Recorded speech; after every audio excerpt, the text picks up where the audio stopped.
but so little is said about friendship. So really tonight, we're our friends. And something we learned during the pandemic, sabi nga ni Kim, bawal lumabas. You know?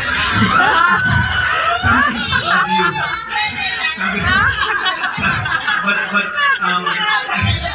I think testament sa atin lahat. Mga pala, I miss Sir Deo so much. I miss our friend Sir Deo so much.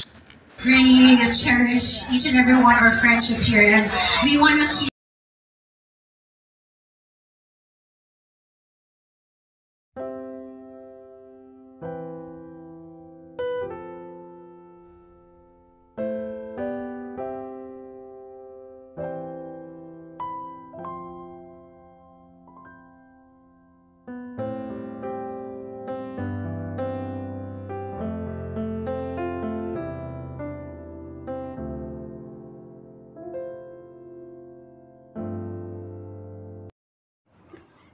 You beside me talaga, Kim Pao. Grabe na walang hanggang ang kanilang kaligayahan. Hanggat, sabi ko nga, ayon sa comment ng netizens, hanggat may Kim Pao, nandito ako para sa kanila.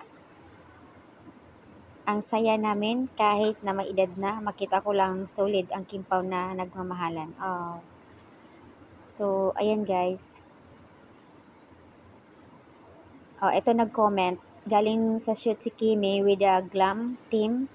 Kasi ganyan ang suot niya, tapos sinundo pa ni Pao, diretso na sila sa birthday. Kaya pala.